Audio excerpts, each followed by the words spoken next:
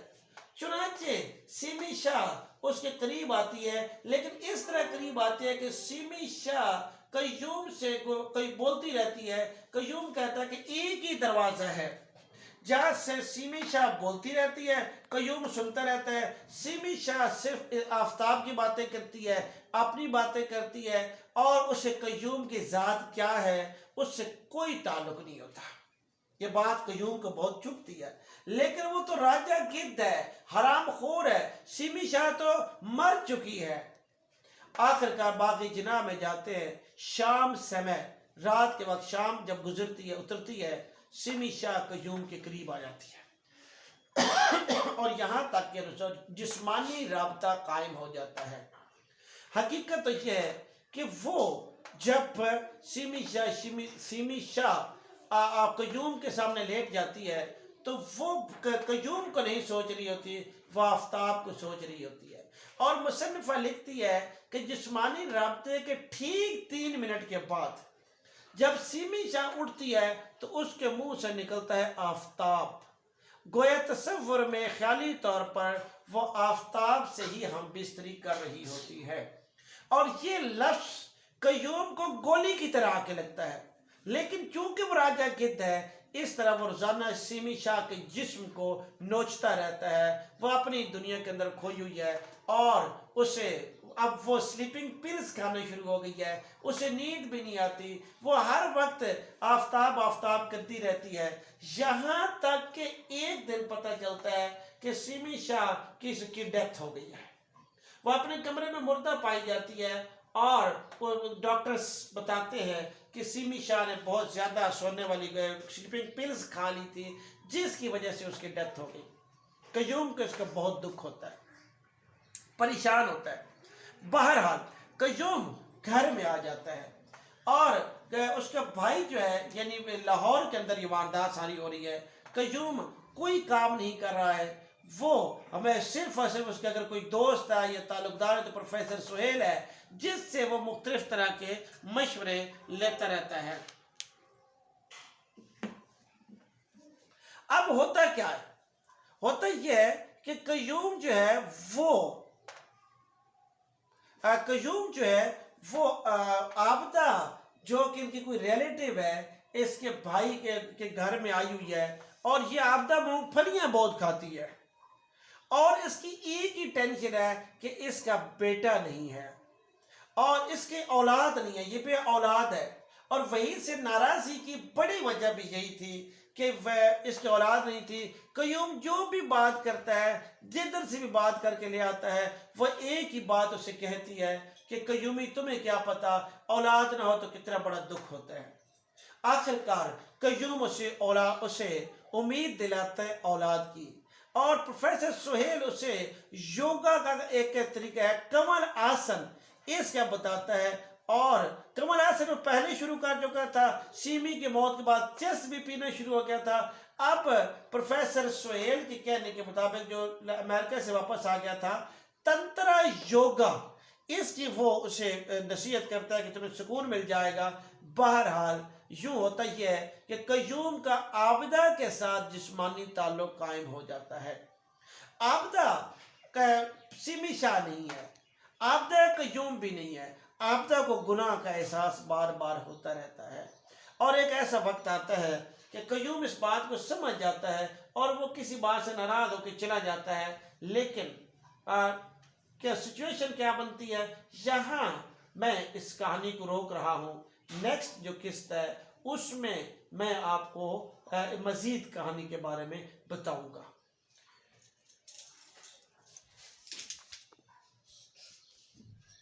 ناظرین محترم، اگلی قسط میں اس کہانی کو آگے چلائیں گے۔ السلام علیکم۔